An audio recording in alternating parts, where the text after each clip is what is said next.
তো শীতের সবজি আনার জন্য ঘুম থেকে উঠেই আপনাদের দাদাভাই বাজারে গিয়েছিল, সেখান থেকে নিয়ে এসেছে মেথি শাক। তো মেথি শাক খাওয়ার ইচ্ছে অনেক দিন থেকেই হয়েছে, তো তার সঙ্গে অনেক রকমের সবজি এনেছে, আর এখানে এনেছে ডিম। তো এবার আমি এই যে ঘুম থেকে অনেকক্ষণ আগে উঠে পড়েছি, তো বাজারগুলো একটু দেখে তারপরে চলে গেলাম বাইরে। বাইরে গিয়ে উঠোনটা ভালো করে পরিষ্কার করে ঝাঁট দিয়ে নিচ্ছি।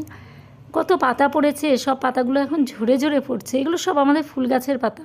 প্রতিদিন ঝাড় দেওয়ার পরেও আরও এতগুলো করে পাতা ঝরে পড়ে, তাই ভালো করে ঝাড় দিয়ে নিয়ে এই যে আমার ঝাড় কমপ্লিট হয়ে গেছে। এবারে আমি হাত পা ধুয়ে ঘরে চলে আসব, এসে কাপড়টাও ছেড়ে নিব, কারণ বাসি কাপড়টা ছাড়া হয়নি। বাসি কাপড়টা ছেড়ে তারপরে রান্নাঘরে চলে এলাম।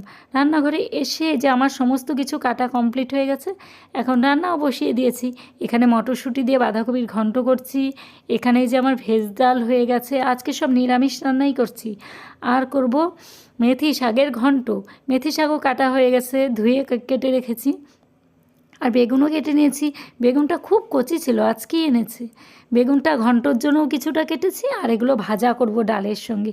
তো খুব কচি বেগুনটা, এত সুন্দর লাগলো না দেখে, ভাবলাম যে না ডালের সঙ্গে ভেজেই ফেলি। তো এই জন্য এই যে দু রকমের বেগুন কেটে নিয়েছি। আর এদিকে এই যে এখন রান্না তো হচ্ছেই, তারপরে আমি এই যে বেগুনটা মেখে এখন ভাজা শুরু করে দিলাম। বেগুন ভেজে নিয়ে তারপরে শাক ঘন্টটা বসাবো। বড়ি আর বেগুন দিয়ে মেথি শাকের ঘন্ট করব। তো স্পেশালি আজকে বাজার গিয়েছিল মেথি শাকটা আনার জন্যই, তো পেয়েছে, এই জন্যই নিয়ে এসেছে। এই যে আমার বাঁধাকপির ঘন্টও মোটামুটি কমপ্লিট। তো রান্না শেষ করে আপনাদের দাদাভাইকে এখন খেতে দিয়ে দিব, ও বসে পড়েছে খেতে। এই যে সমস্ত রান্না হয়ে গেছে, তো আপনাদের সঙ্গে আরেকটু শেয়ার করে নিচ্ছি। এই যে শাক ঘন্টও হয়ে গেছে, এবারে নামিয়ে ফেলবো। তো এত কচি শাক রান্না করে একদম অল্প একটু হয়ে গেছে। তো ছেলে খায় না, আমরা দুজনেই খাবো, এই জন্য ঠিকই আছে। শাক অতিরিক্ত খাওয়াও যায় না, দুজনের আন্দাজেই হয়েছে। আর দু আটি শাক রেখে দেওয়া হয়েছে, কারণ ঝটপট করে বেছে নেওয়া হয়েছে, হাতে সময় খুব কম, আপনাদের দাদাভাই বেরিয়ে যাবে।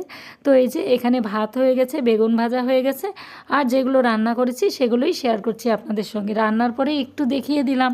তো এই যে বসে পড়েছে খেতে। আর এবারে এই যে সমস্ত বাসনগুলো আমি মেজে ধুয়ে নিচ্ছি রান্না কমপ্লিট হওয়ার পরে। তারপরে এই যে গ্যাসটাও মুছে ফেলবো। তো এগুলো কমপ্লিট হলে আমার সমস্ত ঘরগুলো মুছতে হবে। তো ঘর মোছা হয়ে গেলে স্নান করে ফেলবো। তো এই হলো আজকের কাজকর্ম, আপনাদের সঙ্গে যতটুকু পারলাম শেয়ার করার চেষ্টা করলাম। তো একটা হাউস ওয়াইফের সারাদিনে যেই ধরনের কাজ থাকে সেগুলোই আপনাদের সঙ্গে আমি শেয়ার করে থাকি। তো আমার ভিডিওগুলো দেখতে আপনাদের কেমন লাগছে অবশ্যই কিন্তু কমেন্ট করে জানাবেন। তো এবারে এই যে চলে যাব ঘর মোছার জন্য। তো এই যে ঘরগুলো সব মুছে ফেলছি।